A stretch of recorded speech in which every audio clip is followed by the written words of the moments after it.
Hello boys and girls, guys and gals, welcome back to the channel. Today we're going to look at this very nice old Zenith gold watch with the caliber 40T, one of the more famous hand-wound movements, and especially from Zenith. What we can see is that this watch is not in very good shape, mostly the dial. Apparently the watch has been lying in the drawer for a few decades even, and it doesn't have a crystal, which would explain why the dial is in such a bad shape. As we discussed quite a few times, the crystal really protects the dial a lot. So even if a watch looks beat up, when you take off the crystal, a lot of the time the dial is actually in very fine condition underneath. Not so with this one. Another effect or result of it not having a crystal is that the hands have been bent a little bit. So we could see that we couldn't actually move them around the dial easily.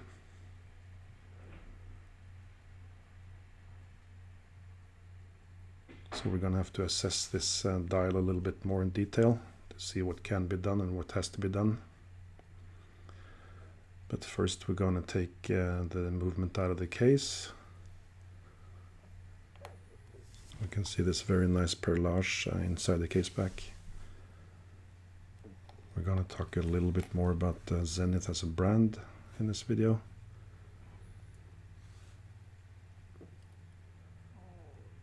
And here we have the movement, the 40T. Also a little beauty of a movement. Also one of the nicer manual wind movements you'll find from this era.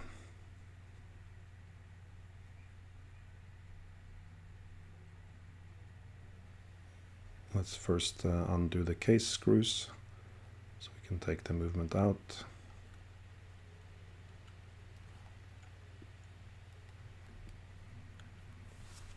And you might of course have noticed that we didn't put the watch on a Timegrapher. And the reason for that is that the hands were a little bit bent. So I'm simply afraid that we will not get an accurate reading if we put the watch on the Timegrapher with the hands like they were. So we're going to take the dial and the hands off, and then we can see in the Timegrapher what it tells us. We can already see that the movement doesn't have any damage. It looks nice and clean. A little bit dry, but that's to be expected. And we also see that the balance is moving very nicely, so yeah. Let's look at the Timegrapher.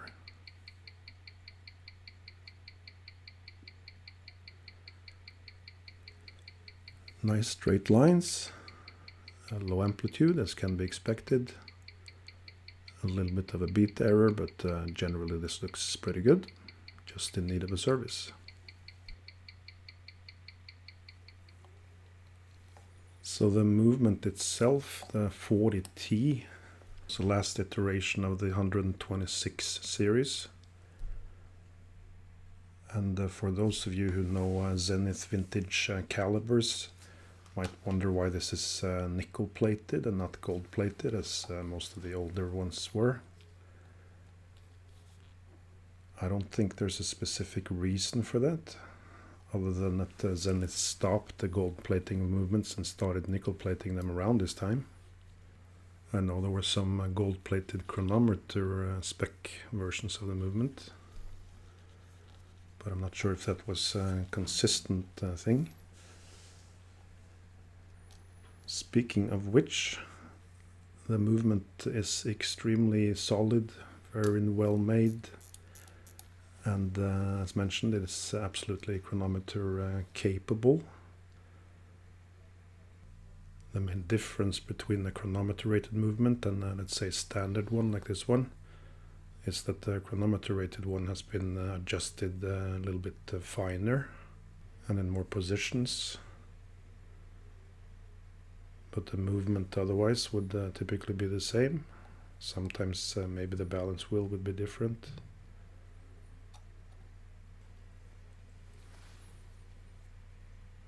So In essence, the movement is very simple. 3 hands, sub-seconds instead of central seconds. And nothing too complex about it.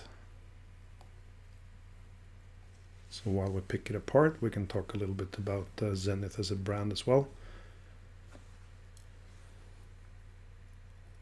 For those of you who watched the Elgin videos, we talked a bit about the industrialization that the Americans were very strong in, and that made them leading in the field for a few decades.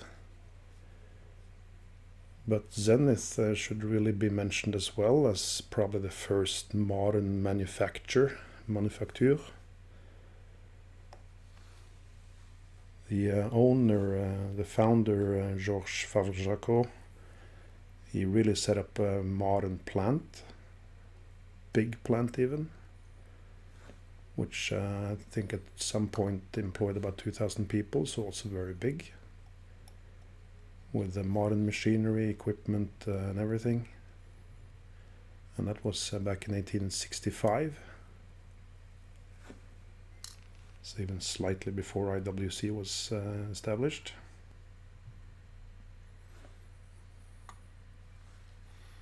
Initially the company was named after him, but Georges Favre-Jacot SC is a little bit of a mouthful. So when they won a lot of prizes at the World Fair in Paris in 1900, they decided to go with the name of the company after the name of that watch. That was the Zenith watch and caliber. Of course, to us living beings, Zenith is probably most known for the El Primero movements. First automatic chronograph beating at 36,000 bph. And of course, a few years ago they reinvigorated the Define name with a new series of watches with an oscillator beating at 360,000 bph. So basically 100 ticks and talks in 1 second. Which might be the next generation in terms of watchmaking technique. Personally, I don't like those watches at all. I think you take away a lot of the beauty of the balance wheel oscillating back and forth, and of course those watches are machine made, and if something breaks you cannot have a watchmaker look at it, and it has actually been fraught with quite a few problems, so it's not perhaps as mature as we were led to believe, but that it's groundbreaking innovation, that's for sure.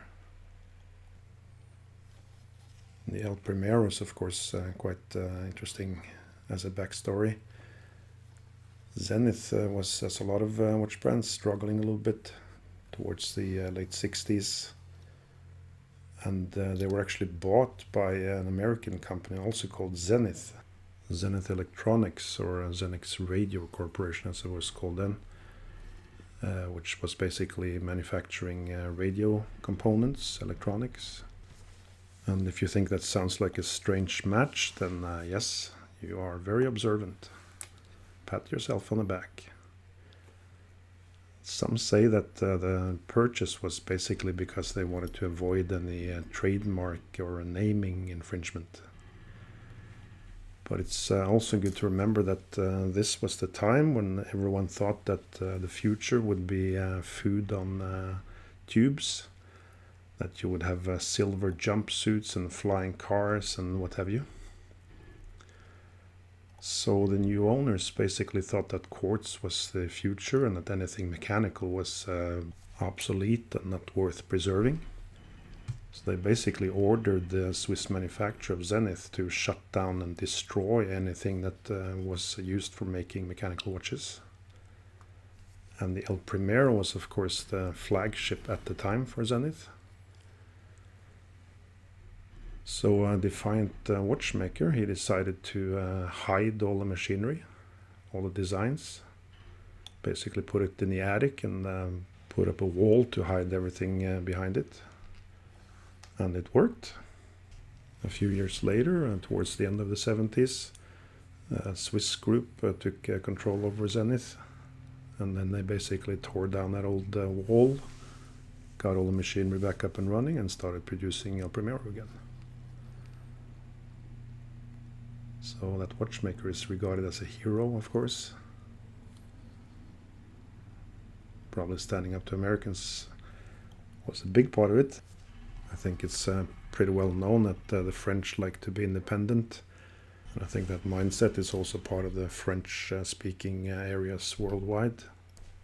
Back in the time of de Gaulle, it was said that in the United Nations, the French would always wait to see what their allies were voting, and then they would vote the opposite, just to show that they were independent, which may or may not be true.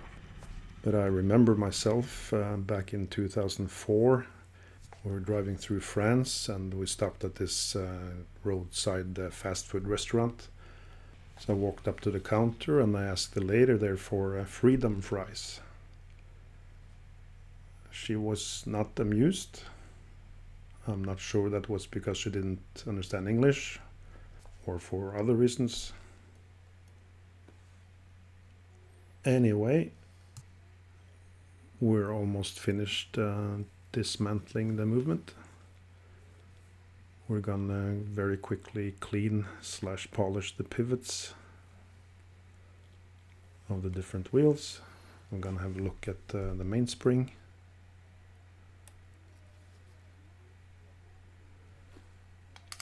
Which looks just fine. A little bit dry as with all the other parts.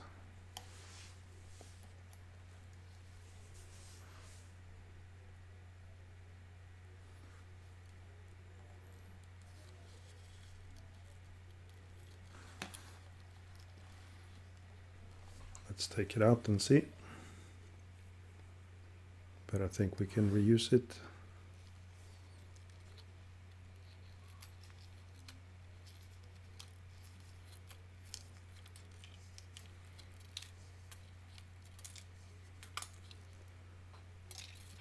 This watch is, by the way, a customer watch.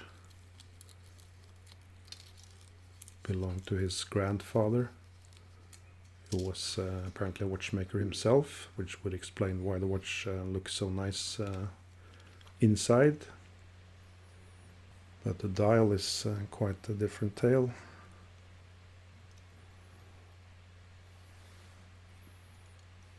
We always seek to maintain originality as much as possible.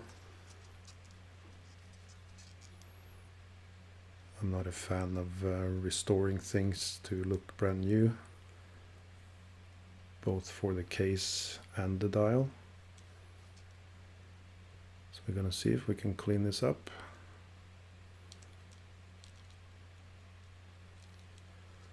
But to be honest, I already know this is futile. There are too many scratches and marks on the dial.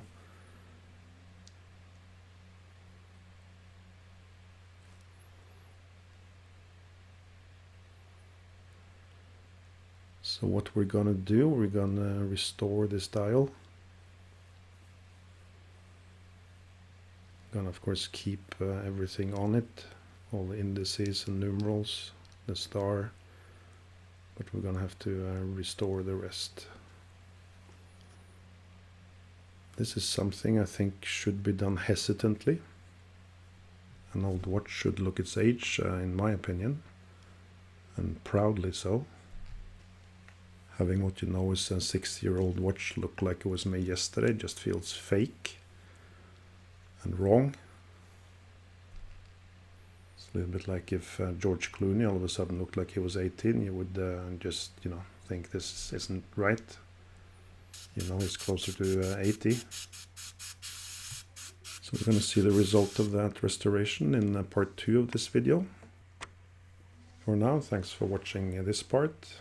We'll be back shortly with part 2. In the meantime, you can always follow us on social media, on our website and on Kono24. Until next time, ta-ta!